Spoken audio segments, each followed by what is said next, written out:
Hello दोस्तों। Modern India के हमारी सीरीज़ में ये हमारा पहला टॉपिक है उत्तरवर्ती मुगल काल 1707 से लेकर 1857 तक। होता क्या है कि 1707 में औरंगजेब की मृत्यु हो गई थी और उस समय इसके जीवित पुत्रों में 3 लोग जिंदा थे, मुअज्जम, आजम और कामबख्श। तो औरंगजेब ने किया क्या था कि 12 प्रांत मुअज्जम को दिए थे, 6 प्रांत आजम को दिए थे और 3 प्रांत कामबख्श को दिए थे। अब इसी वजह से सारे भाइयों में लड़ाई होने लगी। तो 18 जून 1707 जजाऊ का युद्ध हुआ। इसमें क्या हुआ, मुअज्जम ने आजम को पराजित करके मार दिया। फिर जनवरी 1709 ईस्वी में क्या हुआ, बीजापुर का युद्ध। इसमें मुअज्जम ने क्या किया, कामबख्श और उसके बेटे को भी मार दिया। अब राजा कौन बन गया, मुअज्जम या बहादुर शाह प्रथम। टाइम पीरियड क्या था इसका, 1707 से 12 ईस्वी। तो खफी खां ने मुल्तखब उल तवारिख में इसे शाह बेखबर कहा था।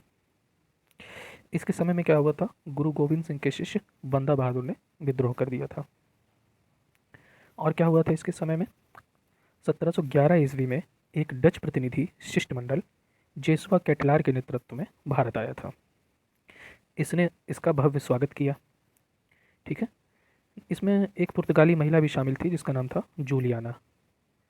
ठीक, तो जूलियाना को इसने क्या किया था, बीबी फिदवा की उपाधि दी थी। सिडनी ओवन ने इसके बारे में क्या कहा था कि ये अंतिम अंतिम मुगल बादशाह है जिसके बारे में कुछ अच्छे शब्द कहे जा सकते हैं। इसके बाद क्या होता है, कौन सा राजा बनता है, जहांदार शाह, 1712 से 13 तक। तो इसने जजिया कर को समाप्त कर दिया, जय सिंह को मालवा का सूबेदार बनाया और उसे मिर्जा राजा की उपाधि दी। इसके अतिरिक्त अजीत सिंह को गुजरात का सूबेदार बनाया और महाराजा की उपाधि दी। ये जो जहांदार शाह था, ये लाल कुंवर नामक एक वैश्या के प्रभाव में आ गया था। ठीक है, इसीलिए इसे क्या कहा जाता है, लंपट मूर्ख। फिर 1713 में क्या हुआ, 1713 में फरुख शेर ने आगरा में इसकी हत्या कर दी। फरुख शेर इसका भतीजा था। तो अब राजा कौन बना, फरुख शेर, 1713 से 19 ईस्वी तक। इसने क्या किया, जजिया कर के साथ साथ तीर्थ यात्रा कर को भी समाप्त कर दिया और जय सिंह को सवाई की उपाधि दी तथा 1716 ईस्वी में बंदा बहादुर को इसने फांसी दे दी। 1717 में इसने क्या किया, अंग्रेजों के लिए एक शाही फरमान जारी किया जिसमें कहा गया था कि 3000 रुपये के बदले वे भारत में कर मुक्त व्यापार कर सकते हैं। इसी के समय में मराठा मैग्ना कार्टा जारी हुआ था जिस पर हस्ताक्षर किसने किए थे, रफीउद्दर जाट ने। इसे किसने शासक बनाया था, फरुख शेर को सैयद बंधुओं ने। सैयद बंधुओं में कौन कौन शामिल था, अब्दुल्ला खां और हुसैन अली खां। ठीक है, फरुख शेर को किस नाम से जाना जाता है, घृणित कायर।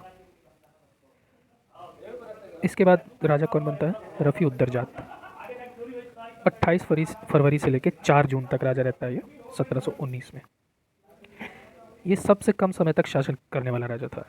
ठीक है, इसके समय में क्या हुआ कि अकबर द्वितीय के पुत्र निकुशियर ने विद्रोह कर दिया था। रफ़ी उद्दर जाट की क्षय रोग के कारण मृत्यु हो गई। फिर आता है रफ़ी उद्दौला, ये 6 जून से 17 सितंबर तक रहा 1719 में। इसने क्या किया था, शाहजहां द्वितीय की उपाधि धारण की थी। ये अफीम का बहुत आदी था। फिर क्या होता है, पेचिस के कारण इसकी मृत्यु हो जाती है। इसके बाद मोहम्मद शाह या रोशन अख्तर राजा बना। इसका टाइम पीरियड क्या था, 1719 से 1748 तक। इसे रंगीला के नाम से भी जाना जाता है। इसके समय में एक महत्वपूर्ण काम यह हुआ कि सैयद बंधुओं का अंत हो गया। और क्या हुआ, 1739 में नादिर शाह ने भारत पर आक्रमण किया और करनाल का युद्ध हुआ था इन दोनों के बीच में। करनाल का युद्ध कब हुआ था, 1739 में।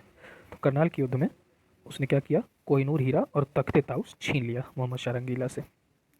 फिर इसके बाद कौन राजा बनता है, अहमद शाह, 1748 से 1754 ईस्वी तक। ठीक, तो इसके समय में क्या हुआ, सैनिकों ने विद्रोह कर दिया। और क्या हुआ था, इसी के समय पे 1748 ईस्वी में अहमद शाह अब्दाली ने भारत पर आक्रमण किया था। फिर राजा कौन बनता है, आलमगीर द्वितीय, 1754 से 1758 तक। इसके समय में कौन कौन सी घटनाएं घटित हुई थी?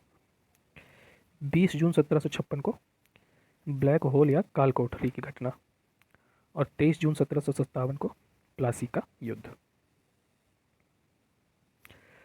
अब आते हैं शाह आलम द्वितीय, 1758 से 1806 ईस्वी तक। इसका मूल नाम क्या था? अली गौहर। इसके समय में क्या हुआ? 1761 ईस्वी में मराठों और अफगानों के बीच पानीपत का तृतीय युद्ध हुआ था, और 1764 में बक्सर का युद्ध हुआ था। फिर बक्सर के युद्ध के बाद ही इलाहाबाद की दो संधियां हुई थी, 12 अगस्त 1765 और 16 अगस्त 1765 को। इसी के समय में क्या हुआ कि अंग्रेजों को बंगाल, बिहार और उड़ीसा की दीवानी मिल गई।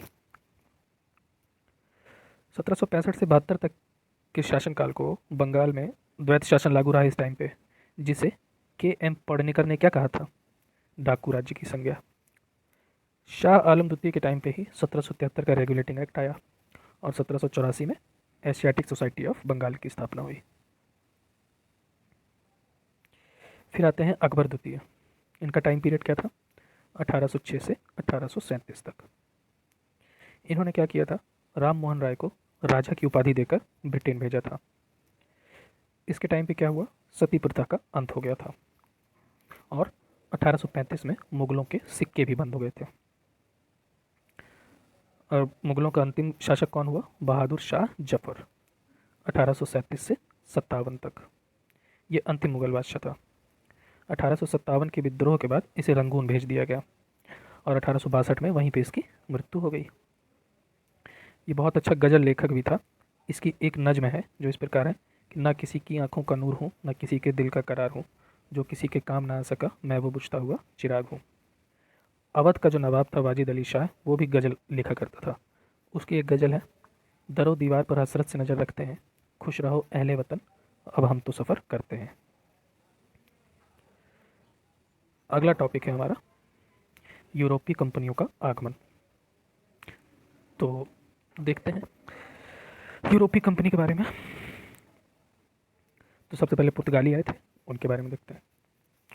1787 में बार्थोलोमो डियास ने उत्तम आशा अंतरीप की खोज की, जिसे तूफानी अंतरीप भी कहा जाता है। फिर 1487 में फिर 1492 में कोलंबस ने अमेरिका की खोज की। इसके बाद क्या होता है? वास्को डी गामा 17 मई 1498 को केरल में कालीकट के कपकाडू नामक स्थान पर पहुंचा, अब्दुल मनीद की सहायता से। ये गुजराती पथ प्रदर्शक था अब्दुल मनीद, उसकी सहायता से पहुंचा। यहाँ पे राजा जामोरिन ने इसका भव्य स्वागत किया। वास्को डी गामा यहाँ से क्या किया? काली मिर्च लेके गया, और काली मिर्च के व्यापार में उसने 60 गुना अधिक लाभ कमाया। पुर्तगाली अपने समुद्री साम्राज्य को क्या कहते थे? एस्तादो दा इंडिया। फिर 1500 ईस्वी में कौन आया? पेड्रो एल्ब्रेज कैब्राल भारत आया। इसने एक अरबी जहाज पकड़कर जामोरिन को भेंट किया था। फिर 1502 में वास्को डी गामा पुनः भारत आया। फिर पुर्तगालियों की 1503 में फैक्ट्री बनी, कहाँ पे? कोचीन में पहली फैक्ट्री, और 1505 में कन्नूर में अपनी फैक्ट्री स्थापित की। 1505 से 1509 के टाइम पे फ्रांसिस्को डी अल्मीडा पुर्तगालियों का पहला गवर्नर बन के भारत आया। इसने कौन सी नीति जारी की थी? ब्लू वाटर पॉलिसी या शांत जल की नीति।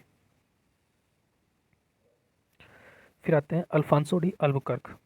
ये पुर्तगालियों का वायसराय बन के भारत आया था, और यही भारत में पुर्तगालियों का वास्तविक संस्थापक था। कौन? अल्बुकर्क। 1515 ईस्वी में इसकी मृत्यु हो गई थी, तब गोवा में इसको दफनाया गया था अल्बुकर्क को, और यह भारत में पहला विदेशी मकबरा था। अब आते हैं नूनो डी कुन्हा, 1529 से 38 तक। तो इसने क्या किया? मुगल सम्राट हुमायूं तथा गुजरात के शासक बहादुर शाह के बीच संघर्ष का लाभ उठाकर बेसिन और दीव पर अधिकार कर लिया। 1530 में इसने पुर्तगाली कार्यालय कोचीन से गोवा स्थानांतरित कर दिया। और क्या किया था इसने? चटगांव बंदरगाह, जिसे पोर्टो ग्रांटे या महान बंदरगाह कहा जाता था, उसको भी जीत लिया।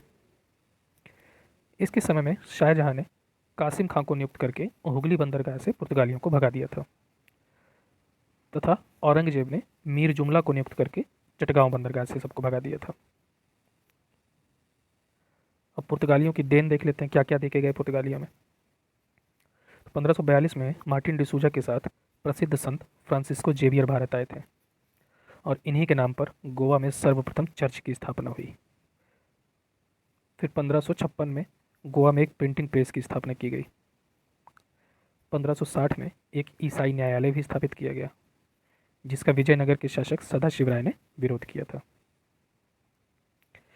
अकबर के समय फादर एंथना मासरेत तथा एक्वा वीवा नामक दो धर्म गुरु भारत आए थे। एक्वा वीवा को भारत का कोकिला कहा जाता था। पुर्तगाली अपनी मुद्रा को क्या कहते थे? क्रूजेडो। फिर 19 दिसंबर 1961 को ऑपरेशन विजय चलाकर गोवा, दमन और दीव से पुर्तगालियों को भगा दिया गया। अब आती है डच कंपनी। तो ये लोग डच जो थे नीदर या हॉलैंड के निवासी थे। 1595-96 में कार्नेलियस हाउटमैन जो पहला डच यात्री था, इसने वनटम के राजा के साथ संधि कर ली और केप ऑफ गुड होप से वापस लौट गया। फिर 1602 में जो डच कंपनी थी वेनिंगडे ओस्ट इंडिको कंपनी, जो एक सरकारी कंपनी थी, इसकी स्थापना हुई और इसकी देखरेख के लिए 17 व्यक्तियों की एक समिति बनाई गई। इसकी प्रारंभिक पूंजी कितनी थी? 65 लाख गिल्डर, और इसे 21 वर्षों के लिए व्यापारिक एकाधिकार भी मिला था। डचों ने क्या किया? अम्बायना द्वीप और मसाला द्वीप इंडोनेशिया को जीत लिया। 1623 में क्या हुआ? 10 अंग्रेज और 9 जापानियों की क्रूरतापूर्वक हत्या कर दी गई और इसे ही क्या कहा जाता है? अम्बायना नरसंहार। डचों ने मलक्का और श्रीलंका को जीता तथा 1605 में मछलीपट्टनम में अपनी पहली व्यापारिक कोठी स्थापित की। डचों ने चंद्रगिरी के राजा से पुलकट झील को पट्टे में ले लिया। यहाँ की कोठी से ये लोग सोने के सिक्के जारी किया करते थे, इसीलिए इसे क्या कहा जाता था? गैल्ड्रिया। 1653 में हुगली के निकट चिंसुरा में इन्होंने एक कोठी स्थापित की और इसके किले को क्या कहते थे? गुस्ताबुस फोर्ट कहा जाता था। सूरत में डचों की फैक्ट्री को क्या कहते थे? डायमंड। फिर 1759 में बेदारा का युद्ध हुआ अंग्रेजों के साथ, और बेदारा के युद्ध में डच जो थे अंग्रेजों से पराजित हो गए और भारतीय राजनीति से हमेशा हमेशा के लिए बाहर हो गए। उस समय फ्लूट शिप क्या होते थे? फ्लूट शिप हल्के जहाज होते थे। अब आते हैं अंग्रेज। ठीक है, तो 1580 में ड्रैक ने पृथ्वी की पूरी परिक्रमा कर ली थी।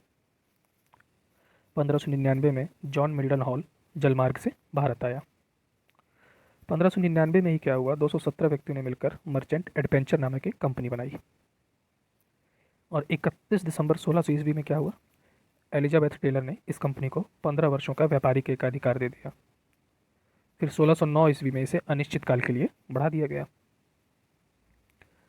1608 में जेम्स प्रथम का राजदूत हॉकिंस भारत आया। ठीक है, तो जहांगीर ने क्या किया हॉकिंस के साथ? उसने इसे 400 का मनसबदार बनाया, खान की उपाधि दी तथा सूरत में कोठी बनाने की अनुमति भी दे दी। और ये कोठी बनाने का काम जो है किसके प्रयासों से हुआ था? कैप्टन मिडिल्टन के प्रयासों से। फिर 1615 में टॉमस टॉमस रो भारत आया, जो 1616 में जहांगीर से अजमेर में मिला था। इसी ने क्या किया था? खुसरो प्रकरण का वर्णन किया था। 1632 में गोलकुंडा के सुल्तान कुतुब शाह से अंग्रेजों ने शाही फरमान प्राप्त कर लिया। 1639 में फ्रांसिस डे ने चंद्रगिरी के राजा से मद्रास को पट्टे में ले लिया। 1639 में क्या हुआ? पुर्तगालियों ने अपनी राजकुमारी कैथरीन ब्रिगेंजा की शादी चार्ल्स द्वितीय से कर दी और बम्बई अंग्रेजों को दहेज में मिल गया। बम्बई को डिज़ाइन किसने किया था? गेराल्ड अंगियार ने बम्बई को डिज़ाइन किया था। सर जॉन चाइल्ड ने हज यात्रियों को बंदी बना लिया था, जिसकी वजह से औरंगजेब काफ़ी नाराज हो गया था। 1651 में डॉक्टर गैब्रियल बफ्टन ने शाहजहां की पुत्री का सफलतापूर्वक इलाज किया था, जिससे इन्हें बंगाल में व्यापार करने की अनुमति मिल गई थी। फिर 1651 में ही बीजमैन ने हुगली को डिजाइन किया। जॉब चारनाक ने क्या किया? सूतीनाती, कालीघाट और गोविंदपुर को मिलाकर कलकत्ता की स्थापना की और यहीं पर फोर्ट विलियम नामक किला भी बनाया। ठीक, इसके बाद आते हैं डेनिस। तो डेनिस जो थे ये लोग केवल धर्म का प्रचार करने के लिए आए थे 1616 में भारत आए और 1620 में तंजौर के ट्रावनकोर में इन लोगों ने पहली फैक्ट्री स्थापित की। फिर 1676 में श्रीरामपुर में इन लोगों ने दूसरी फैक्ट्री स्थापित की। फिर 1645 में अपनी सारी फैक्ट्री अंग्रेजों को बेचकर चले गए।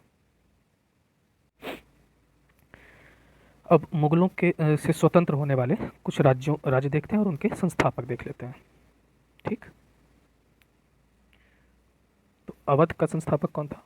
सादत खां। हैदराबाद का चिनकिलिच खां, जिसे निजामुल मुल्क भी कहा जाता है। रुहेलखंड का वीर दाऊद और अली मोहम्मद। बंगाल का मुर्शीद कुली खां। कर्नाटक का सादुल्ला खां और भरतपुर का चूरामन और बदन सिंह। ठीक है। सैयद बंधु हुसैन अली खां का हत्यारा कौन था? हैदर बेग तुरानी। हैदराबाद की स्थापना किन लोगों ने की थी? तुरानी ने। अवध की स्थापना ईरानी ने। ईरान का नेपोलियन किसे कहा जाता है? नादिर शाह को। शाह आलम द्वितीय का हत्यारा कौन था? गुलाम कादिर। लाल किले में हीरा महल का निर्माण किसने करवाया था? बहादुर शाह जफर। हयात बख्श बाग कहाँ पर स्थित है? दिल्ली के लाल किले में। पुर्तगालियों के टाइम पे फितोरिया किसे कहा जाता था? व्यापारिक अड्डों को। ठीक, तो पुर्तगालियों की खरीदारी देख लेते हैं लोग क्या क्या कहाँ कहाँ से खरीदते थे। काली मिर्च कहाँ से खरीदते थे? मालाबार और कोंकण से। अदरक, दालचीनी, हड़द, चंदन, हल्दी, नील, ये सब कहाँ से खरीदते थे? मालाबार से। टाफ्टा और चिंट्स, ये दोनों क्या थे? कपड़ा थे। टाफ्टा और चिंट्स ये कहाँ से खरीदा करते थे? उत्तर पश्चिम भारत से। और इन सब के बदले पुर्तगाली क्या करते थे? सोना चांदी दिया करते थे, क्योंकि उनके पास वस्तु विनिमय की कोई दूसरी व्यवस्था नहीं थी। पुर्तगाली धर्मगुरु फादर एंथना मासरेत और एक्वा वीवा किसके दरबार में आए थे? अकबर के दरबार में। इन दोनों से पहले अकबर ने किसे बुलाया था? जूलियन परेरा को। लेकिन अकबर इससे संतुष्ट नहीं होता, बाद में फिर इन दोनों को बुलाता है। ठीक है। अब डचों की विजय देख लेते हैं। कब कब कौन कौन सी विजय की? 1605 में मसूलीपट्टनम, 1610 में पुलिकट, 1616 में सूरत, 1641 में बिमलीपट्टनम, 1645 में करिकाल, 1653 में चिंसुरा, 1658 में कासिम बाजार, पटना, बालासोर, नेगापट्टनम और 1663 में कोच्चीन। डचों की पहली फैक्ट्री कब स्थापित हुई थी? मसूलीपट्टनम 1605 में। ठीक, अब देखते हैं हम लोग फ्रांसीसियों को। ठीक, तो फ्रांसीसियों की कंपनी का नाम क्या था? कंपनी द इंडिसे ओरिएंटल, जो 1664 में बनी थी। इसका संस्थापक कौन था? कोलबर्ट, जो लुई 14वां का मंत्री था। और इस कंपनी की प्रारंभिक पूंजी कितनी थी? 55 लाख लिब्रिया फ्रैंक। फ्रांसीसियों की पहली फैक्ट्री कब और कहाँ स्थापित हुई? 1668 सूरत में।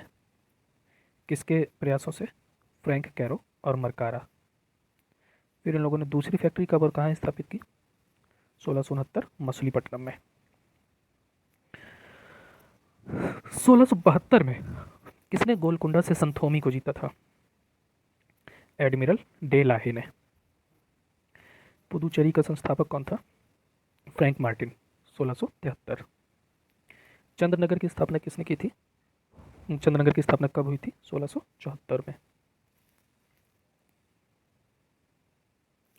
अब कर्नाटक का प्रथम युद्ध देखते हैं, 1746 से 48। कारण क्या था? सबसे बड़ा मुद्दा था मद्रास। ठीक है, अंग्रेज और फ्रांसीसी दोनों कब्जा करना चाहते थे इस पर। और फिर था ऑस्ट्रिया का उत्तराधिकार का युद्ध, 1740 से 48। इसमें अंग्रेजों का सेनापति कौन था? बार्नेट। और फ्रांसीसियों का सेनापति डुप्ले। कर्नाटक के प्रथम युद्ध के टाइम पे एक युद्ध हुआ था, सेंट टोमे का युद्ध, 1748 में। तो ये अडयार नदी के तट पर फ्रांसीसी और नवाब अनवरुद्दीन के बीच में हुआ था। इस युद्ध का परिणाम क्या हुआ? अंग्रेज हार गए और दोनों के बीच में एक संधि हो गई, एक्स-ला सापेल की संधि 1748। संधि का परिणाम क्या हुआ? अंग्रेजों को मद्रास मिल गया और फ्रांसीसियों को अमेरिका में लुइसबर्ग। फिर कर्नाटक का द्वितीय युद्ध हुआ 1749 से 54। इसका कारण क्या था? राजाओं के उत्तराधिकार के युद्ध में ये दोनों लोग हस्तक्षेप करते थे। तो कर्नाटक के द्वितीय युद्ध के बीच में कौन सा युद्ध हुआ था? अंबूर का युद्ध 1749। इसमें क्या हुआ? अंग्रेज पराजित हो गए और फिर से दोनों के बीच में संधि हुई, पांडिचेरी की संधि 1755। और इस संधि में क्या किया गया कि दोनों ने क्या किया, दोनों ने राजाओं के द्वारा दी गई उपाधियों को त्याग दिया और राजाओं के झगड़े में, आपसी झगड़े में ना पड़ने का वादा किया और दोनों ने अपने अपने क्षेत्र वापस ले लिए। इसी बीच डुप्ले को वापस बुला लिया गया और किसे भेजा गया? गॉडह्यू को। ठीक है। फिर होता है कर्नाटक का तृतीय युद्ध 1756 से 63। इसमें कौन सा युद्ध हुआ था? वांडीवाश का युद्ध 1760। इसमें क्या हुआ? फ्रांसीसी हार गए और दोनों के बीच में फिर एक संधि हुई, पेरिस की संधि 1763। इस युद्ध में अंग्रेजों का नेतृत्व किसने किया था? आयरकूट ने, और फ्रांसीसियों का नेतृत्व काउंट लाली ने।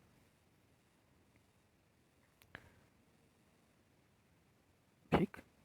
अब हम लोग देखते हैं बंगाल राज्य। तो जो बंगाल राज्य स्वतंत्र हुए थे मुगलों से, तो उसी के बारे में देखते हैं। तो प्राचीन काल में क्या था कि प्राचीन काल में बंगाल, प्राचीन काल से ही बंगाल का उल्लेख मिलने लगता है। प्राचीन काल में इसको बजेंद्री माला और बंग भूमि के नाम से जाना जाता था। और औरंगजेब की जैसी मृत्यु हुई, सबसे पहले यही स्वतंत्र हुआ। और पहला राजा कौन बना? मुर्शीद कुली जफर खां 1707 से 27 तक। इसका परिचय देख लेते हैं। तो ये दक्षिण का रहने वाला एक ब्राह्मण था तथा हिंदू से परिवर्तित मुसलमान था और इसने ईरान से इस्लाम धर्म की शिक्षा भी ली थी। शाहजहां के समय में ये कहाँ था? शाहजहां के समय ये दक्षिण का दीवान था। ठीक है। इसे दक्षिण का टोडर मल भी कहा जाता है मुर्शीद कुली जफर खां को। तो नवाब बनने के बाद इसने दफ्तर के साथ क्या किया? नवाब बनने के बाद इसने दफ्तर, जो दीवानी दफ्तर था, वो ढाका से मुर्शिदाबाद ले गया। उसका नाम क्या रखा? मकसूदाबाद। इसने क्या किया था मुर्शीद कुली खां ने कि पूरी भूमि को, समस्त भूमि को खालसा घोषित कर दिया था। खालसा मतलब सरकारी भूमि। और राजस्व वसूलने के लिए इजारेदारी व्यवस्था को लागू कर दिया था, जिस कारण कुछ जमींदार थे, सीताराम रे, उदय नारायण, गुलाम मोहम्मद, ये लोग नाराज हो गए थे। इन लोगों ने विद्रोह कर दिया था। फिर 1727 में मुर्शीद कुली जफर खां की मृत्यु हो गई। फिर राजा कौन बना? नवाब सुजाउद्दीन 1727 से 39 तक। इसका परिचय देखते हैं। तो ये मुर्शीद कुली खां का दामाद था। इसने क्या किया था कि न्याय व्यवस्था में काफ़ी सुधार किया था और बिहार को मुगलों से छीन लिया था। और बिहार का सूबेदार किसे बनाया था? अलीवर्दी खां को। फिर इसके बाद नवाब कौन बना? सरफराज खां 1739 से 40 तक। ये कौन था? इसका परिचय देखते हैं। तो ये सुजाउद्दीन का बेटा था। इसके समय में मुगलों से विवाद हो गया।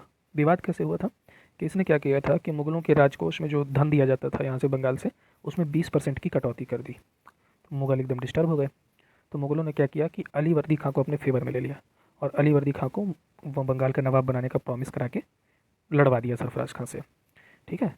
तो वही एक युद्ध होता है भेरिया या गेरिया का युद्ध, 10 अप्रैल 1740 को। तो भेरिया गेरिया के युद्ध में क्या हुआ कि अलीवर्दी खां ने हत्या कर दी। किसकी? सरफराज खां की। और हत्या करने के बाद खुद बंगाल का नवाब बन गया और मुगलों की उम्मीदों से एकदम उल्टा काम किया कि उसने क्या किया कि मुगलों को दी जाने वाली सहायता राशि पूरी तरीके से बंद कर दी। ठीक। तो अब अलीवर्दी खां नवाब बना 1740 से 56 तक। तो इसका मूल नाम क्या था? मिर्जा मोहम्मद। इसने मराठों के साथ संधि कर ली कि भाई हमें तुमसे नहीं लड़ाई झगड़ा करना है।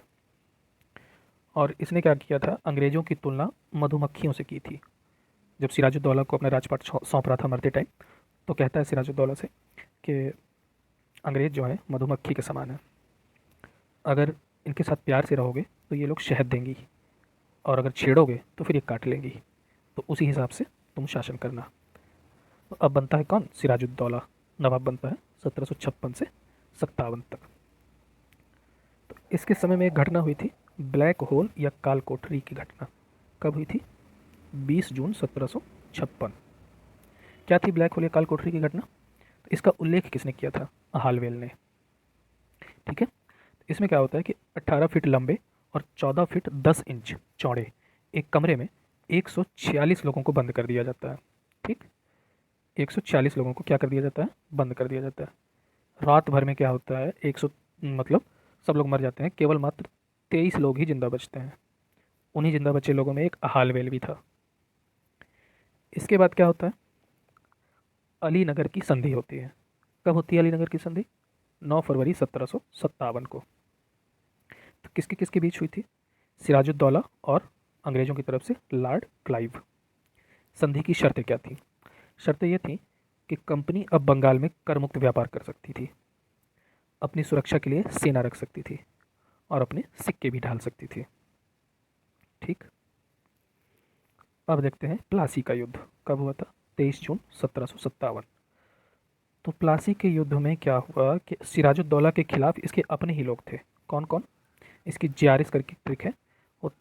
कौन कौन? तो मीर जाफर, कोषाध्यक्ष राय दुर्लभ और जगत सेठ, ये लोग शामिल थे। अंग्रेजों का नेतृत्व किसने किया प्लासी के युद्ध में? लॉर्ड क्लाइव ने। युद्ध के बीच में ही सिराजुद्दौला को पता चल जाता है कि ये युद्ध मेरे खिलाफ ही जाएगा, तो सिराजुद्दौला करते क्या, वहाँ से भाग जाता है। ठीक है। तो फिर जो मीर जाफर का बेटा था मीरन, वो इसका पीछा करता है सिराजुद्दौला का और पीछा करके मार देता है सिराजुद्दौला को। ठीक।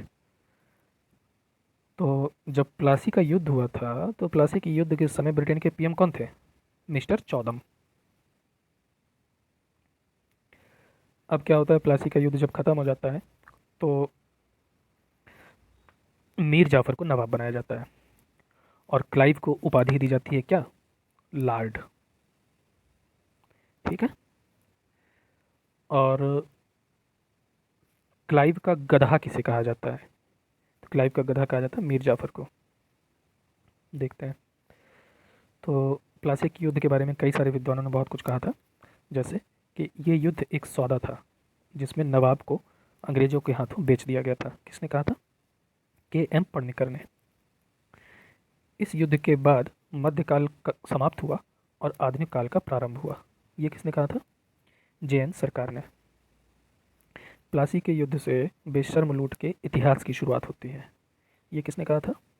परसिवल स्पीयर ने। क्लाइव का गधा किसे कहा जाता है? मीर जाफर को। अब बंगाल में इस तरह से चलता है, पहले मीर जाफर नवाब बना 1757 से 1760 तक। तो फिर अंग्रेजों की उम्मीदों पे ये खरा नहीं उतर रहा था, तो अंग्रेजों ने क्या किया, डचों को संरक्षण देने का आरोप लगा के इसको गद्दी से हटा दिया और फिर किसे नवाब बनाया? मीर कासिम को 1760 से 1763। तो इसके टाइम पे एलिस ने क्या किया था, पटना पे अधिकार कर लिया था। तो मीर कासिम को गुस्सा आया, तो मीर कासिम ने क्या किया कि इससे युद्ध किया और इसको हरा दिया। तो फिर ये भी अंग्रेजों की उम्मीदों पे खरा नहीं उतरा कि ये तो हमारे ही खिलाफ जा रहा है। तो अंग्रेजों ने फिर क्या किया कि मीर कासिम को हटाया और फिर से दोबारा किसको बनाया? नवाब मीर जाफर को 1763 से 65 तक। तो फिर इस बार मीर जाफर ने बहुत कुछ नहीं किया, 2.5% नमक कर बस लेता था मीर जाफर अपने लिए और बाकी सारी छूट अंग्रेजों को दे दी थी। और मीर कासिम के मन में गुस्सा था कि भाई मुझे नवाबी से हटा दिया है, तो मीर कासिम क्या करेगा, युद्ध की तैयारी करने लगता है अंग्रेजों के साथ। कौन से युद्ध की तैयारी? बक्सर का युद्ध, 22 अक्टूबर 1764। तो एक साइड कौन थे? शाह आलम द्वितीय, अवध का नवाब सुजाउद्दौला और मीर कासिम। ठीक। और अंग्रेजों की तरफ से कौन था? Hector Munro. इसका परिणाम क्या हुआ? ये पार्टी हार जाती है अंग्रेजों से और दिल्ली तथा अवध पर अंग्रेजों का कब्जा हो जाता है तथा बंगाल में द्वैध शासन लग जाता है। इसी युद्ध के बाद दो संधियां हुई थी, इलाहाबाद की प्रथम संधि और इलाहाबाद की द्वितीय संधि। तो इलाहाबाद की प्रथम संधि कब हुई थी? 12 अगस्त 1765, लॉर्ड क्लाइव और शाह आलम द्वितीय के बीच। फिर इलाहाबाद की दूसरी संधि 16 अगस्त 1765, लॉर्ड क्लाइव और सुजाउद्दौला के बीच। इसके बाद बंगाल के नवाब कैसे बनते हैं? नसैमू, ये ठीक याद रखते हैं, नजमुद्दौला, सैफुद्दौला, मुबारकुद्दौला। तो मुबारकुद्दौला को जो था ये बंगाल का अंतिम नवाब था। अब आगे बढ़ते हैं। विलियम पिट ने किसको स्वर्ग से उतरा हुआ सेना नायक कहा था? क्लाइव को। कौन अपनी राजधानी मुर्शिदाबाद से मुंगेर ले गया था? मीर कासिम। किसने अपनी सेना को यूरोपीय पद्धति में गठित किया था तथा तोपें और बंदूक बनाने की भी व्यवस्था की थी? मीर कासिम ने। बक्सर के युद्ध के समय बंगाल का गवर्नर कौन था? वेंसीटार्ट। किस संधि के तहत अंग्रेजों को बंगाल बिहार उड़ीसा की दीवानी मिली थी? इलाहाबाद की प्रथम संधि 12 अगस्त 1765। और इस समय बंगाल का गवर्नर कौन था? क्लाइव। अब बंगाल बिहार उड़ीसा की जब दीवानी मिली तो दीवानी मिलने के बाद अंग्रेजी कंपनी ने क्या किया? अपने 2 उप दीवान नियुक्त किए। बंगाल में किसे नियुक्त किया था? मोहम्मद रजा खां। और बिहार में सिताब राय। किस मुगल बादशाह को अंधा कर दिया गया था? शाह आलम द्वितीय को। 1765 से 72 तक बंगाल में डाकू राज्य था, यह किसने कहा था? के.एम. पढ़नेकर। दीवानी मिलने के बाद अंग्रेज सबसे पहले किस पर्वतीय जनजाति के संपर्क में आए थे? खासी। भारत में अंग्रेजों का सर्वाधिक विरोध किसने किया था? मराठों ने। चिलियावाला का युद्ध 1849। तो ये अनिर्णीत था, इसका कोई निर्णय नहीं निकला था। किसके किसके बीच में हुआ था? अंग्रेज और सिखों के बीच। तो अंग्रेजों का सेनापति कौन था? लॉर्ड गफ। और सिखों का शेर सिंह। खुर्दा का युद्ध 1795। ये निजाम के खिलाफ मराठे लड़े थे यहाँ पे। तकावी। तकावी क्या होता था? खेती के लिए जो अग्रिम कर लिया जाता था वो तकावी कहलाता था। मुगलों के समय भारत का स्वर्ग किसे कहा जाता था? बंगाल को। प्लासी के युद्ध में सिराजुद्दौला के वफादार कौन थे? मोहनलाल और मीर मदान।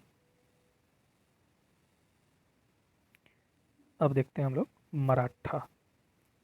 तो मराठा साम्राज्य 1727 से 1802 तक। मराठी गुरु कौन थे? संत ज्ञानेश्वर, एकनाथ, तुकाराम, रामदास।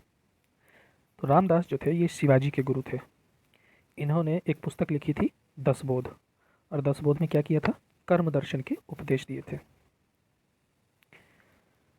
अब शिवाजी का टाइम पीरियड शुरू होता है 1627 से 1680। इनका जन्म कहाँ पे हुआ था? पूना के शिवनेर में। माता का नाम जीजाबाई, पिता का नाम शाहजी भोसले। शिवाजी का शिक्षक और संरक्षक कौन था? पूर्णदेव। शिवाजी ने सिंहगढ़ का किला कब जीता था?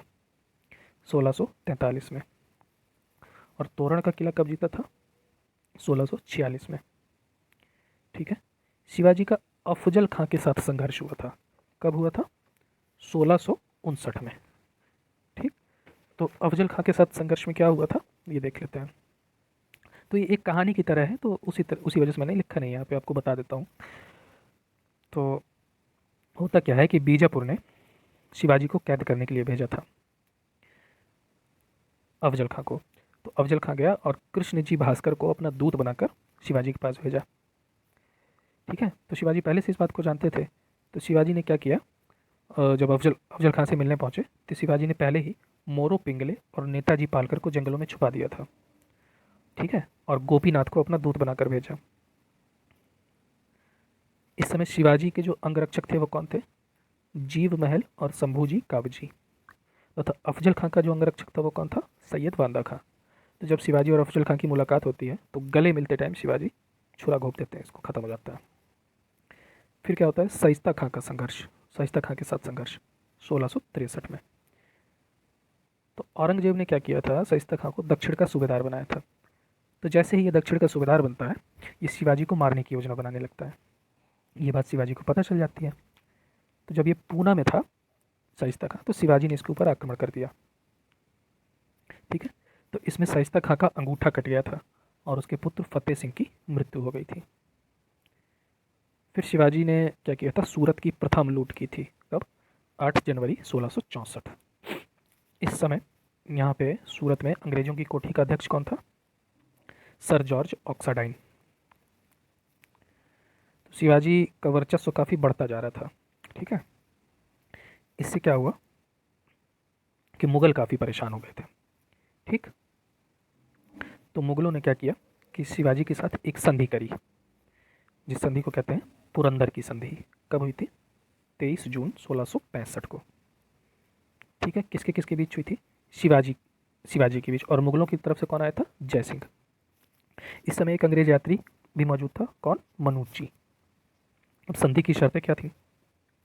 शर्तें ये थी कि शिवाजी अपने 35 किलो में से 23 किले मुगलों को दे देंगे। बोले ठीक है। और जब भी मुगल दक्षिण अभियान में जाएंगे तो शिवाजी मुगलों की सहायता करेंगे।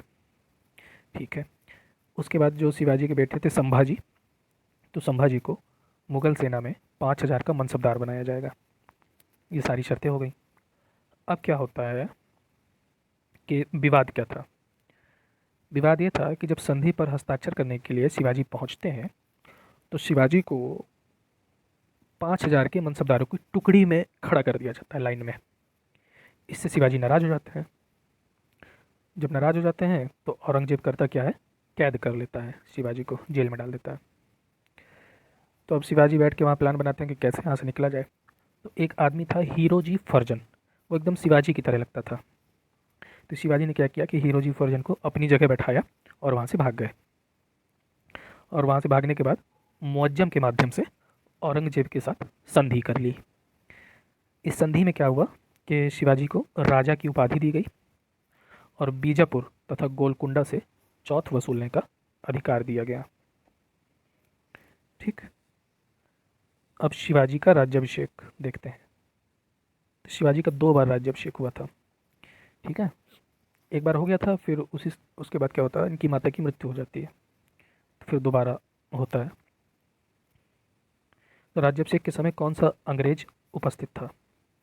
हेनरी ऑक्साडाइन। राज्याभिषेक के समय शिवाजी का वजन कितना था? 150 पाउंड अंग्रेजों के अनुसार, 160 पाउंड डचों के अनुसार। राज्याभिषेक के समय शिवाजी ने किस विद्वान को बुलाया था? विशेश्वर भट्ट या गाग भट्ट को। इसकी पुस्तक का नाम क्या था? कायस्थ धर्म प्रतीप। फिर शिवाजी की 7 पत्नियां थीं। 7 पत्नियों में किसे राजमहिषी घोषित किया गया था? सोयराबाई को। राज्याभिषेक के समय सर यदुनाथ सरकार ने क्या कहा था? कहा था कि 11,000 ब्राह्मणों ने अपने पूरे परिवार के साथ 4 महीने तक आतिथ्य स्वीकार किया था। तो राज्याभिषेक के उपलक्ष्य में शिवाजी ने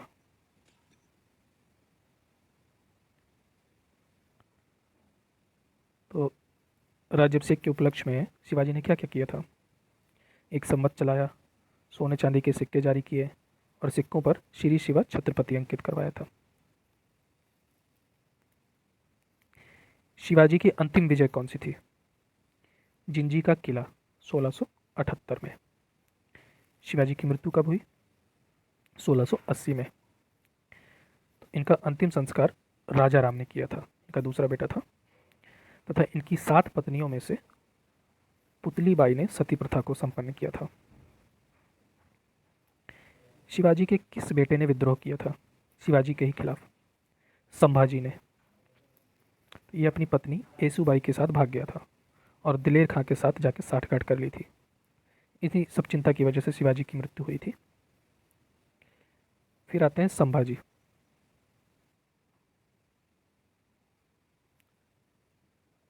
संभाजी का टाइम पीरियड क्या था? 1680 से 89। इसकी माता का नाम क्या था? साईबाई, और पत्नी येसुबाई। राजा कैसे बना संभाजी? तो शिवाजी की मृत्यु के समय ये पन्हाला के किले में कैद था।